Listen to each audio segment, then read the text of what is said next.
Hello friends, आपका स्वागत है आपके यूट्यूब चैनल सैनिक एकेडमी पे। मैं नेहा मैम। आपको पता है कि मैं संज्ञा का पहला पार्ट, संज्ञा से अव्यय तक, संज्ञा के मैं पहले पार्ट में संज्ञा आपका क्लियर हो गया है। फिर उसी में हम लेकर आते हैं कि लिंग, जो जेंडर, जिसे इंग्लिश में कहते हैं जेंडर, जो आपके एग्जाम में कभी कभी मतलब देखने में तो सिंपल है, आप लोग बचपन से पढ़ते आए हैं कि लिंग बहुत सिंपल है, लेकिन जब उसको पहचानने की बात होती है एग्जाम में तो वहीं पे आप लोग गलती करते हैं। तो वही के बारे में आज हम इस पे चर्चा करेंगे कि लिंग है क्या, होता क्या है, या फिर कौन से शब्द लिंग में आते हैं, मतलब स्त्रीलिंग में आते हैं, पुल्लिंग में, इसके बारे में हम आज चर्चा करेंगे। तो फिर आप देखते हैं कि लिंग, आप लोग देखिए जिसको इंग्लिश में आपको पता है जेंडर कहते हैं। देखिए लिंग का जो अर्थ होता है एक चिन्ह होता है। चिन्हित मतलब कि जो व्यक्ति चिन्हित करे कि वो क्या है। तो वैसे अगर हम बात करें लिंग, तो बचपन से जानते हैं कि लिंग मतलब कि देखिए यहाँ पे लिखा हुआ है कि चिन्ह जिस रूप से यह जाना जाता है कि वर्णित वस्तु या व्यक्ति पुरुष जाति का है स्त्री जाति का, मतलब हमें जिससे पता चले कि वह व्यक्ति स्त्री जाति का है या पुरुष जाति का, या फिर वह वस्तु स्त्री जाति का है या पुरुष जाति का, उसे हम क्या कहते हैं, लिंग। अगर पूछ देगा, अगर सिंपल में साधारण भाषा में आपसे पूछ देगा लिंग की परिभाषा क्या होती है, तो क्या बताएंगे कि जिससे हमें यह पता चले कि वह वस्तु या व्यक्ति स्त्री जाति को या पुरुष जाति का हो, उसे हम क्या कहते हैं, लिंग। देखिए आपके लिंग के भेद, आपको पता है कि हिंदी में दो ही लिंग होते हैं, एक पुल्लिंग होता है और स्त्रीलिंग। जो पुल्लिंग और स्त्रीलिंग, अगर संस्कृत की बात करें तो उसमें तीन लिंग आते हैं, पुल्लिंग, स्त्रीलिंग और नपुंसक लिंग। तो आपको हमें हिंदी पढ़ना है, तो हिंदी में अगर जानना है तो हिंदी में कितने लिंग होते हैं, दो। लिंग के कितने भेद होते हैं, दो। कौन कौन सा, पुल्लिंग और स्त्रीलिंग। देखिए फिर पुल्लिंग का मतलब जानते हैं कि पुल्लिंग किसे कहते हैं, जिस शब्द से हमें या उस वस्तु या व्यक्ति का पता चले वह पुरुष जाति का, तो उसे हम क्या कहते हैं, पुल्लिंग। और फिर स्त्रीलिंग का मतलब जिसे स्त्री जाति का बोध हो, उसे हम क्या कहते हैं, स्त्रीलिंग। देखिए एग्जाम में आपको पुल्लिंग और स्त्रीलिंग का परिभाषा नहीं पूछेगा, बस अगर पूछ भी देगा तो क्या पूछेगा कि लिंग के कितने भेद होते हैं, मतलब हिंदी में लिंग के कितने भेद होते हैं, तो कितने भेद होते हैं, दो।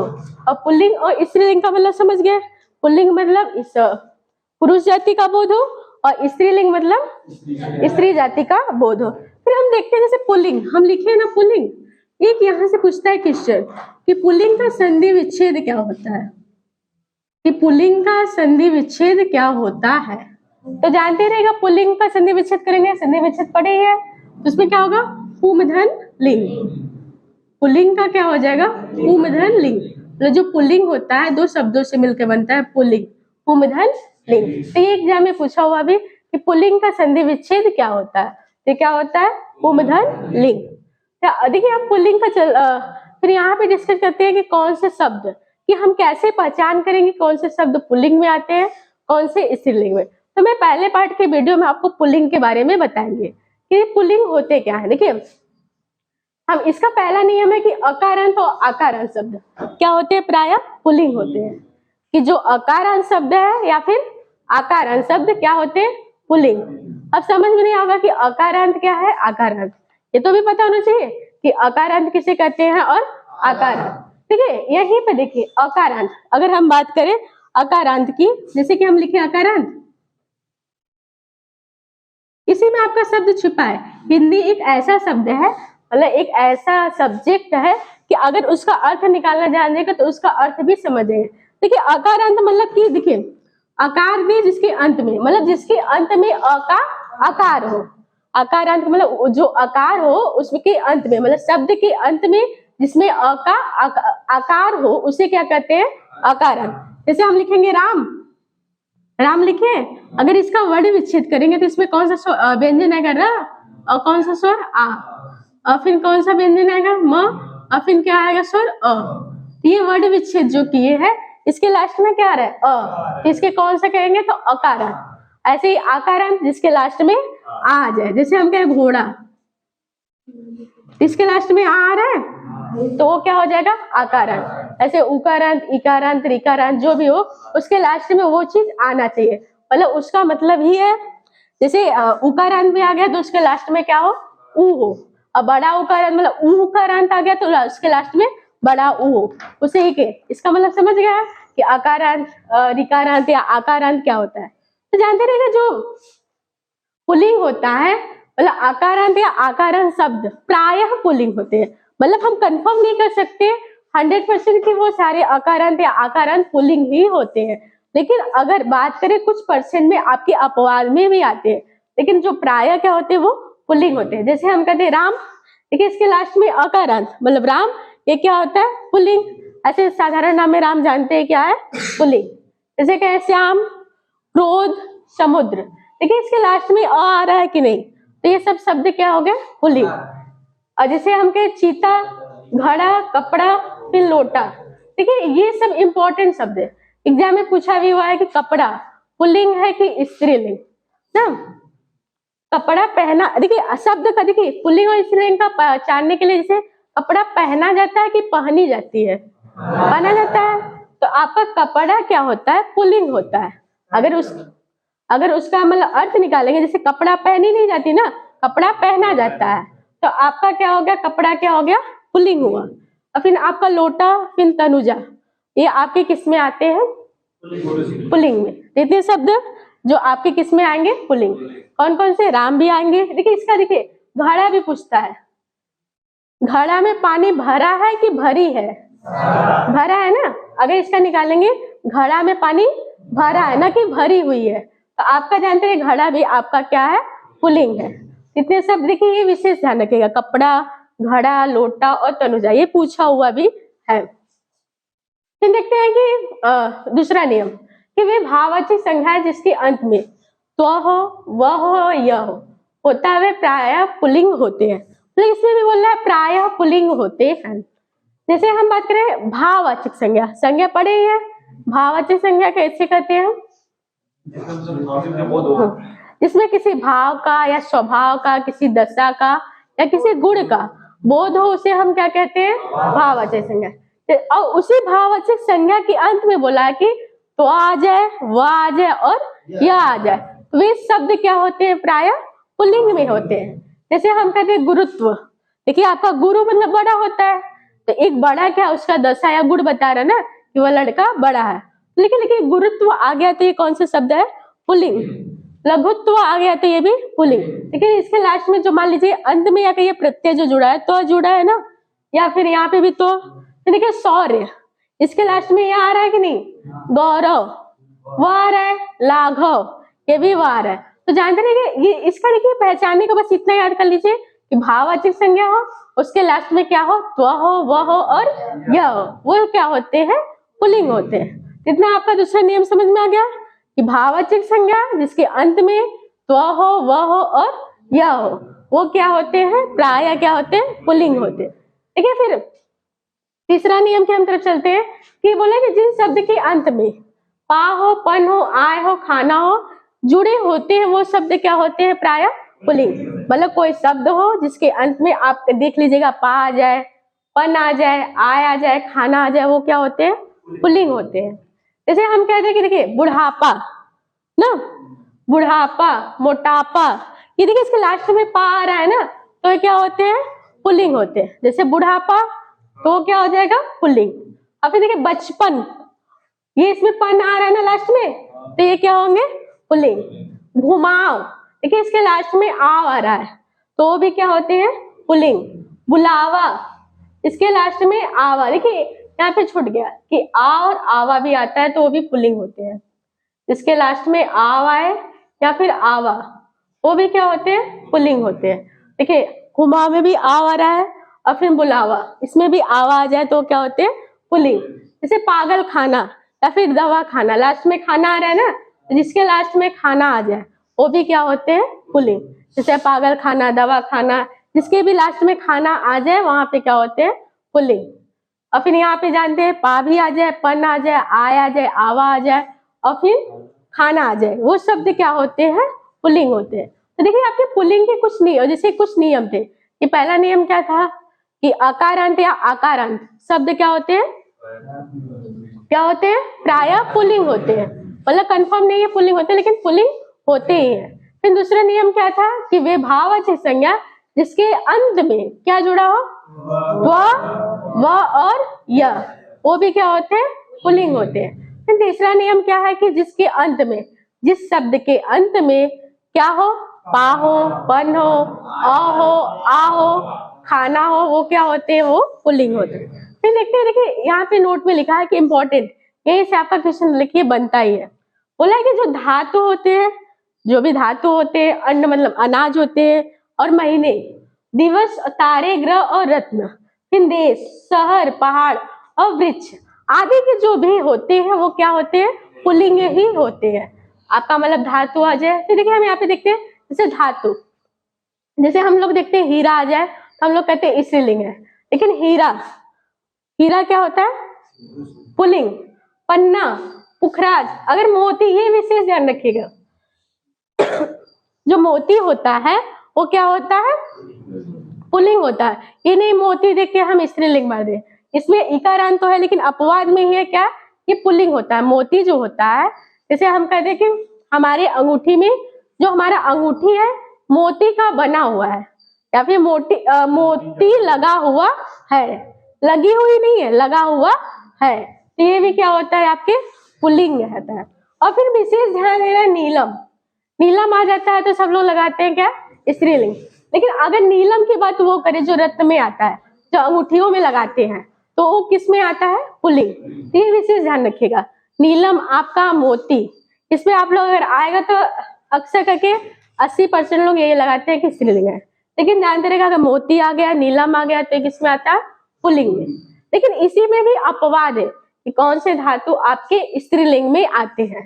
देखिए जैसे हम कहते हैं सीपी, सीपी होता है, ये भी आपके रत्न में ही आते हैं। मणि, मणि जानते ही है, नागमणि आ गया ना वहां पे। फिर आपका रत्ती, आपका रत्ती भी एक तरह का रत्न होता है। और ये चांदी, ये सब किस में आते हैं, स्त्रीलिंग में। धातु जो सारे होते हैं पुल्लिंग तो होते हैं, लेकिन कुछ धातु क्या होते हैं, स्त्रीलिंग।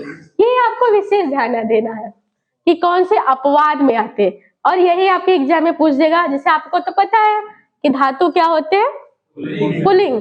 अगर पूछ देगा चांदी, तो आपको पता है चांदी क्या होता है, धातु, तो लगा देंगे आप क्या, पुल्लिंग। लेकिन ये आपको ध्यान रखना है कि चांदी क्या होता है, स्त्रीलिंग।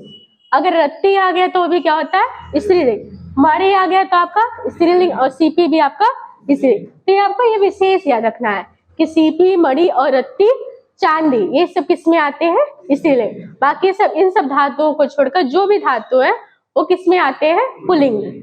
फिर देखिए हम अगली तरफ चलते हैं। अन्न, अन्न मतलब समझते हैं अनाज जो हम लोग खाते हैं। अनाज में हम बताएं कि सारे अनाज क्या होते हैं, पुल्लिंग, चाहे कुछ भी आ जाए, बाजरा, गेहूं, चना, चावल, जौ। लेकिन इसमें भी अपवाद आ गया, अपवाद हर जगह है, अपवाद कभी पीछा नहीं छोड़ेगा, ठीक है। तो आपका जो अपवाद है, जैसे मूंग की बात कर दे, मूंग हो गया, अरहर हो गया, दाल हो गया, मकई हो गया और इमली, ये सब किस में आते हैं, स्त्रीलिंग में आते हैं। तो ये ध्यान रखिएगा कि अरहर हो गया, मूंग हो गया, दाल हो गया, मकई हो गया और इमली, ये सब किस में आते हैं, स्त्रीलिंग में। और बकिया इन सबको छोड़कर सारे अनाज किस में आते हैं, पुल्लिंग में। तो ये ध्यान रखने वाली बात है, ये बहुत इंपॉर्टेंट। अपवाद, अपवाद ही एग्जाम में पूछता है। और आपसे तो पता है कि सारे अन्न क्या होते हैं, पुल्लिंग। जो सारे अनाज होते हैं क्या होते हैं, पुल्लिंग, तो आप लगा लेंगे। लेकिन विशेष आपको ये अपवाद याद रखना है कि जो मूंग हो गया, अरहर हो गया, दाल हो गया, मकई और इमली, ये क्या होते हैं, स्त्रीलिंग। फिर बात करते हैं पर्वत, ये बहुत ज्यादा इंपॉर्टेंट है। जो पर्वत होता है, चाहे कोई भी पर्वत आ जाए, वो क्या होता है, पुल्लिंग होता है। जैसे पर्वत, कोई भी पर्वत, पहाड़ आ गया, पुल्लिंग। लेकिन इसमें इंपॉर्टेंट है आपका विंध्याचल पर्वत। जैसे हम विंध्यवासिनी माता का दर्शन करते हैं ना, तो उसको ये मान जाएगा कि विंध्याचल माता या विंध्यवासिनी माता, ये स्त्रीलिंग नहीं होगा। विंध्याचल का पर्वत, ये आपका क्या होता है, पुल्लिंग। इस पे आपको विशेष ध्यान देना है कि विंध्याचल आ गया तो स्त्रीलिंग में होके इसमें होगा, पुल्लिंग में।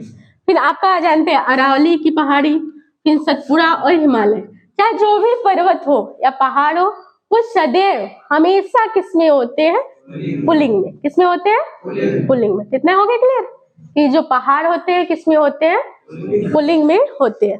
फिर देखिए बात करते हैं ग्रह और तारे। ग्रह तारे जानते हैं कितने ग्रह हैं, कुल 9। देखिए आपके जितने भी ग्रह होते हैं, और फिर तारे। अच्छा यहाँ पे बात करते हैं जो सूर्य होता है, ये तारा है कि ग्रह है? तारा। और चंद्रमा क्या है? ग्रह है, उपग्रह ना। ये नहीं कि हम ग्रह तारे लिख ले तो चंद्रमा को भी ग्रह मान ले। तो आपका जानते रहेगा, आपके बुध शुक्र मंगल तो जानते ही आपके क्या है? ग्रह है। लेकिन आपका जो सूर्य क्या है? एक तारा है। और फिर चंद्रमा क्या है? उपग्रह है। किसका उपग्रह है? पृथ्वी का। लेकिन ये सब क्या होते हैं? पुल्लिंग होते हैं। लेकिन जो चंद्रमा जानते रहेगा पृथ्वी का ही उपग्रह है, लेकिन पृथ्वी किस में आती है? स्त्रीलिंग में आती है। यही इसका अपवाद है। ठीक है, आपका अपवाद क्या है कि जो पृथ्वी होती है, सारे ग्रह को छोड़कर पृथ्वी आपके स्त्रीलिंग होते हैं, बाकी सब क्या होते हैं? पुल्लिंग। आपका इतना क्लियर हो गया कि सारे ग्रह आए, तारे आए, ये सब किस में आते हैं? पुल्लिंग में। लेकिन किसको छोड़कर? पृथ्वी को छोड़कर। फिर बात करते हैं शहर। शहर मतलब सिटी समझते हैं, जिसमें आपका दिल्ली आ गया, मुंबई आ गया, आपका भदोही आ गया, इसमें आप रहते हैं। और फिर ये यूपी, उत्तर प्रदेश, ये सब किस में आते हैं? पुल्लिंग में आते हैं। लेकिन इसमें भी अपवाद है। ऐसे तो आपको पता है कि सारे शहर क्या होते हैं? पुल्लिंग। लेकिन इसमें भी आपका अपवाद है, और अपवाद वाला ही आपके एग्जाम में आ जाता है। जैसे कहते अयोध्या, काशी और मथुरा, ये आपके आते हैं किसमें? स्त्रीलिंग में। जैसे हम कहते हैं अयोध्या का नगर, क्या कोई शब्द बनना है? नहीं ना। अयोध्या की नगरी, काशी की नगरी, मथुरा की नगरी, तो ये आप किस में आते हैं? स्त्रीलिंग में। और दिल्ली की नगरी होता है? नहीं। दिल्ली का नगर, भदोही की भी नगरी आ गया? नहीं ना। तो भदोही का आपका क्या होगा? नगर होगा। तो आपका जो आपके आते हैं ये अयोध्या, काशी, मथुरा, फेमस जगह है ना। इन सबको छोड़कर बाकी जितने भी शब्द आते हैं या शहर आते हैं, वो किस में आते हैं? पुल्लिंग में आते हैं। फिर देखते हैं फिर अगले वृक्ष, जो सारे वृक्ष होते हैं, ये किस में आते हैं? पुल्लिंग में। चाहे कोई भी वृक्ष आ जाए, ये नहीं कि नीम का, जैसे गांव में सब लोग कहते हैं ना नीम में शीतला माता है, तो ये मत समझ के शीतला माता को स्त्रीलिंग मान दीजिएगा। ठीक है, नीम का, चाहे बरगद का, चाहे पीपल का, जो भी पेड़ आता है वो आपके किस में आते हैं? पुल्लिंग में ही आते हैं। सदैव सारे वृक्ष पुल्लिंग में ही आते हैं। फिर बात करते हैं जो द्रव पदार्थ होता है, वो किस में आते हैं? तो जैसे घी हो गया, तेल हो गया, जूस, ये सब किस में आएंगे? पुल्लिंग में। जितने द्रव पदार्थ होते हैं वो किस में आते हैं? पुल्लिंग। लेकिन देखिए इसमें पानी, पानी तो छूट ही गया जो हमेशा आप लोग पीते हैं। पानी भी पूछ देते हैं स्त्रीलिंग में आता है कि पुल्लिंग में? तो पानी भी आपका क्या आता है? पुल्लिंग में आता है। पानी आपका क्या है? पुल्लिंग। पानी पिया जाता है ना, कि पी जाती है? पिया जाता है ना। तो आपका जो पानी है ये किस में आता है? पुल्लिंग में आता है। लेकिन इसमें भी अपवाद है।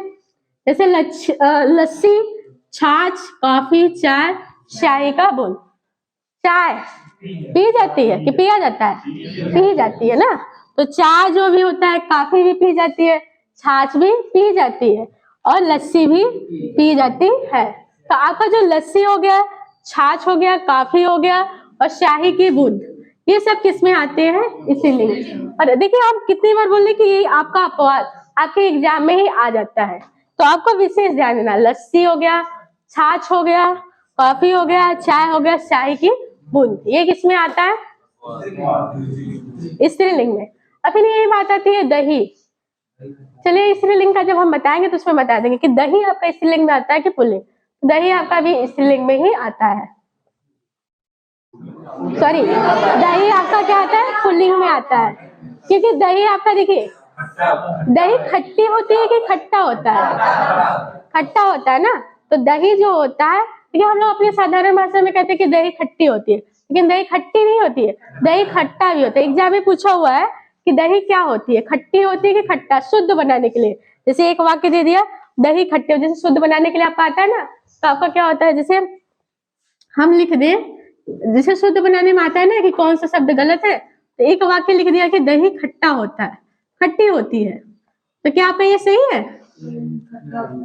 तो यहीं पे आपका गलती यही था कि आपका दही क्या होता है? खट्टा होता है, ना कि खट्टी। तो आपका दही क्या होता है? खट्टा होता है। तो आपका दही किस में आएगा? पुल्लिंग में भी आएगा। फिर आपका देखते हैं जो स्थल भूमंडल होते हैं, जैसे आपका समुद्र हो गया, द्वीप आता है, आकाश, पाताल और सरोवर, ये सब भी आपके किस में आते हैं? पुल्लिंग में भी आते हैं। फिर देखिए वर्णमाला के कुछ वर्ड जैसे कि अ, फिर उ, ए, ओ, ये सब क्या है? स्वर के व्यंजन, स्वर ना। ये आपके अ, उ, ए और ओ। बाकी सारे ये व्यंजन क, ख, ग, फिर च, छ, य, र, ल, व और फिर स। अच्छा, ये र, ल, व को कौन सा व्यंजन कहते हैं? अंतस्थ व्यंजन ना। तो सारे अंतस्थ व्यंजन और फिर स, इसको कौन सा स? तालव्य स, क्योंकि इसका उच्चारण स्थान कहाँ से? तालु से। और फिर बाकी अ, उ, ए, ओ, फिर क, ख, ग, फिर च, छ। ये सारे जो वर्ण होते हैं वर्णमाला के, ये क्या होते हैं? पुल्लिंग होते हैं। तो देखिए जो आपका पुल्लिंग का था, जो आपका पुल्लिंग होता है, देखिए जो पुल्लिंग होता है आपका क्या, जो पुल्लिंग से प्रश्न थे यहाँ पे आपका क्लियर होता है कि कौन से शब्द पुल्लिंग में आते हैं, कौन से स्त्रीलिंग में। मैं यहाँ पे बता दी। और इसके जो कुछ नियम भी होते हैं ये भी बताएं कि पुल्लिंग शब्द के 2-3 नियम है। तो पहला नियम क्या था कि अकारांत या आकारांत शब्द जो होते हैं प्राय क्या होते हैं? पुल्लिंग। और फिर क्या होते हैं? वे भाववाचक संज्ञा। भाववाचक संज्ञा ये नहीं कि सबके अंत में तो वह या आ जाए तो आप पुल्लिंग मार दे, वो क्या होना चाहिए? भाववाचक संज्ञा होना चाहिए। तो आपका जानते रहे वही भाववाचक संज्ञा जिसके अंत में क्या आ जाए? तो आ जाए, वह आ जाए और यह, वो क्या होते हैं? पुल्लिंग होते हैं। फिर तीसरा नियम क्या था कि जिन शब्द के अंत में पाए, पन आए, आव आए, आवा आए, खाना आए, ये सब क्या होते हैं? पुल्लिंग होते हैं। वे शब्द प्राय, देखिए 100% कुछ शब्द क्या होते हैं? प्राय पुल्लिंग होते हैं। तो देखिए जो आपका पुल्लिंग से आपके लिंग के 2 भेद थे, स्त्रीलिंग और पुल्लिंग। तो आपके पुल्लिंग से जितने प्रश्न बनते हैं मैं ये पहले पार्ट के वीडियो में लेकर आई हूँ। फिर अगला पार्ट आपके स्त्रीलिंग से संबंधित जो भी क्वेश्चन बनेगा वहां से मैं अगले पार्ट में बताऊंगी। और बाकी जो आपको ये इसका देखिए आप लोग नोट्स बनाते चलेगा। मैं ऐसा लिखी हूँ कि आपको अलग से लिखने की जरूरत नहीं है, आप इसके साथ नोट्स बनाते चलिएगा। और फिर इसमें एग्जाम में जानते रहे विशेष अपवाद वाला विशेष ध्यान रखिएगा कि अपवाद में क्या है। बकिया तो नोट में हम यहाँ लिख लिए हैं, लेकिन उसमें अपवाद में क्या आता है ये आपको विशेष ध्यान देना है। तो यहाँ पे आपको ये देखना ही है। अगर आपको ये वीडियो अच्छा लगे तो लाइक करिएगा, शेयर करिएगा, सब्सक्राइब करिएगा। धन्यवाद।